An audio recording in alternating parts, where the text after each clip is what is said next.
Good morning all students in this English session।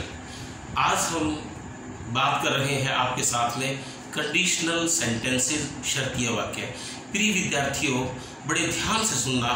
एक मामूली से छोटे से एग्जाम, बहुत छोटे स्तर के एग्जाम, क्लर्क लेवल के एग्जाम से लेकर के यूपीएससी, आरपीएससी, आरएएस, आईएएस, हर एग्जाम के अंदर इसमें से एक सेंटेंस मिलता है, कंडीशनल सेंटेंस शर्तिया वाक्य।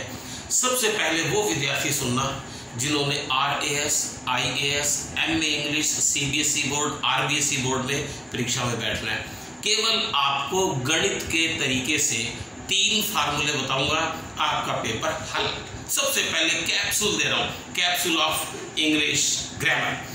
यहाँ पर बच्चों सबसे पहला आप ध्यान रखना, मैंने 3 सेंटेंस लिख चुका हूँ, मैंने लिख दिए हैं, मैं लिख चुका हूँ 1, 2 और 3। बस ये 3 ही कंडीशनल सेंटेंस में कवर होते हैं।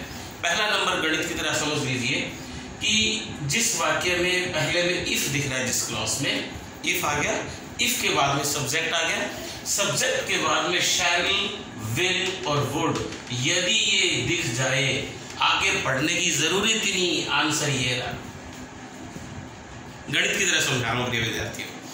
इफ के बाद सब्जेक्ट, सब्जेक्ट के बाद आपको यदि शैल, विल और वुड दिख जाए, पढ़ने की जरूरत ही नहीं है प्रिय विद्यार्थियों। बस ये गलत और जो गलत है वही आंसर है। क्लियर होगी? अब इसकी नॉर्मल स्ट्रक्चर क्या होती है वो समझ लीजिए। मैं थोड़ा सा उस नॉर्मल स्ट्रक्चर की आपके सामने स्टडी करवा लेता हूँ। वो स्ट्रक्चर हमारे पास में क्या होती है, नॉर्मल स्ट्रक्चर ये है कि इफ के बाद सब्जेक्ट, सब्जेक्ट के बाद वर्ब की फर्स्ट फॉर्म ऑब्जेक्ट, फिर कॉमा करके दूसरा सेंटेंस है सब्जेक्ट प्लस इनमें से कोई एक आ सकता है, will, shall, can, may, should, must. आपने नोट किया विद्यार्थियों, ये सारी की सारी जो मॉडल ऑक्सिलरी दिखाई दे रही है, ये कौन सी है, वर्ब की फर्स्ट फॉर्म ही है। ये मोडाल्स की फर्स्ट फॉर्म है, इनको मोडाल्स की प्रेजेंट फॉर्म भी कहते हैं। कहने का मतलब इधर वर्ब की फर्स्ट फॉर्म है, इफ के बाद सब्जेक्ट, सब्जेक्ट के बाद वर्ब की फर्स्ट फॉर्म है, तो दूसरे क्लास में सब्जेक्ट और मॉडल ऑक्सिलरी की फर्स्ट फॉर्म और उसके बाद वर्ब की फर्स्ट फॉर्म होगी। ये कॉन्सेप्ट क्लियर हो गया? दूसरा सेंटेंस प्रिय विद्यार्थियों बड़ा ध्यान से देखना। इफ आ गया, इफ के बाद सब्जेक्ट, सब्जेक्ट के बाद आपको क्या दिख रहा है, वर्ब की सेकंड फॉर्म। समझ में आ गई? If plus subject plus verb की सेकंड फॉर्म, ऑब्जेक्ट, दूसरे क्लॉज में सब्जेक्ट आ गया, तो यहां क्या आ जाएगा, वुड। क्लियर हो गया? अब आप एक गणित के, केमिस्ट्री के, फिजिक्स के फॉर्मूले की तरह ध्यान रखना। इफ के बाद सब्जेक्ट, सब्जेक्ट के बाद वर्ब की फर्स्ट फॉर्म, तो यहां पर मैंने क्या लगाया था, विल। आप इस पर कंसंट्रेट करें। इफ के बाद सब्जेक्ट, सब्जेक्ट के बाद वर्ब की सेकंड फॉर्म, ऑब्जेक्ट, तो यहाँ सब्जेक्ट और यहाँ पर विल की सेकंड फॉर्म क्या होगी, वुड। यहाँ पर ये वर्ब की सेकंड फॉर्म होगी, तो यहाँ पर विल की सेकंड फॉर्म वुड, और वुड के बाद वर्ब की फर्स्ट फॉर्म ऑब्जेक्ट। क्लियर? तीसरी स्टेटमेंट, इफ दिखाई दे रहा है, सब्जेक्ट दिख गया, सब्जेक्ट के बाद हैड प्लस वर्ब की थर्ड फॉर्म दिख रही है आपको प्रिय बच्चों, ऑब्जेक्ट हो गया, तो यहाँ क्या हो गया, सब्जेक्ट हो गया, वुड हैव प्लस वर्ब की थर्ड फॉर्म। प्रिय दर्शकों, मेरे रिस्पेक्टेड दर्शक, मेरे प्रिय विद्यार्थियों, आप ही भारत का भविष्य हो। कागज पे लिख लेना। आदरणीय मोदी जी जैसा किसी जमाने में एक चाय बेचने वाला प्रधानमंत्री बन गया, तो आप भी प्रिय विद्यार्थी सभी अपने अंदर अटूट संपूर्ण विश्वास रखो, हम होंगे कामयाब।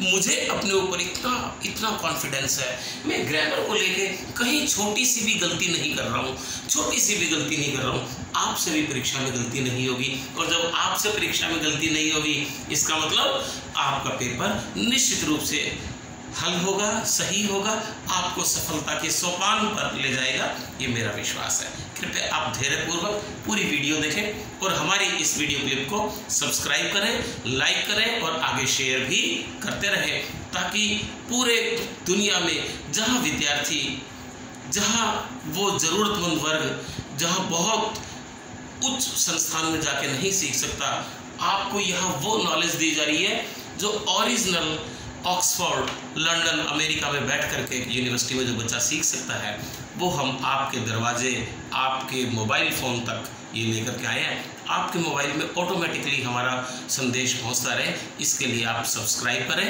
और इसको लाइक करें। धन्यवाद। हाँ, तीसरी कंडीशन है if subject had plus verb की थर्ड फॉर्म। यहाँ देख लिया आपने, तो यहाँ पर subject would have plus verb की third form plus object.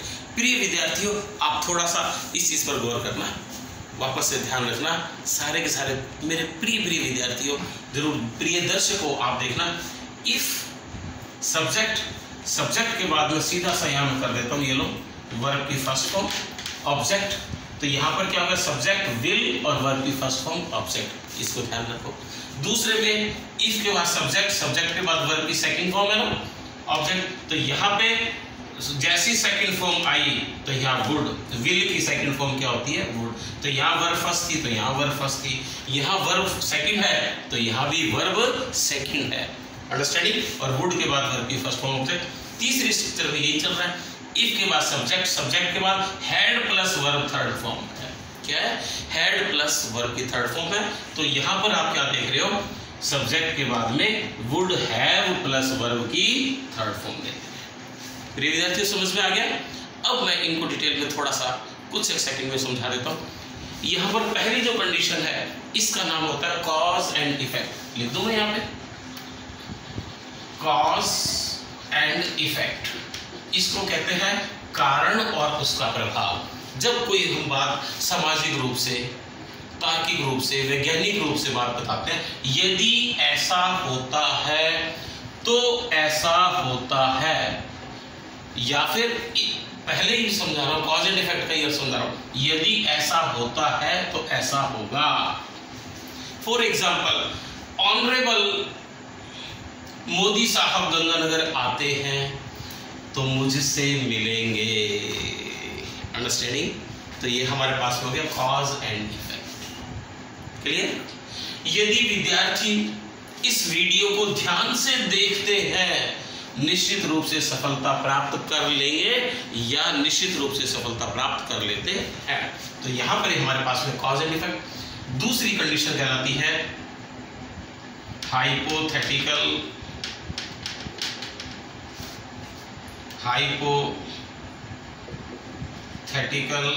Possible. इसका मतलब होता है काल्पनिक, हाइपोथेटिकल का मतलब काल्पनिक, लेकिन संभव हो सकती है। जैसे अपने बिल्कुल देसी भाषा में ये कहते हैं ना, किसी को मीठी गोली देना, ठीक है।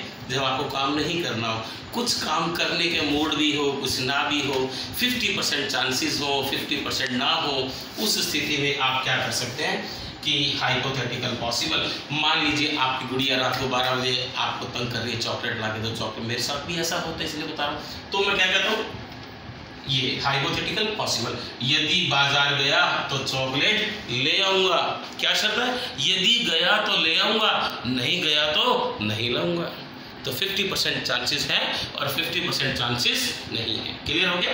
तो हाइपोथेटिकल पॉसिबल। तीसरी कंडीशन है प्रिय विद्यार्थियों, इसका नाम क्या है, हाइपोथेटिकल। ये तो यहां से मिल जाएगी स्पेलिंग आपको, फुल स्टॉप। हाइपोथेटिकल इम्पॉसिबल, इसका नाम है इम्पॉसिबल, असंभव, समय लौट करके नहीं आता।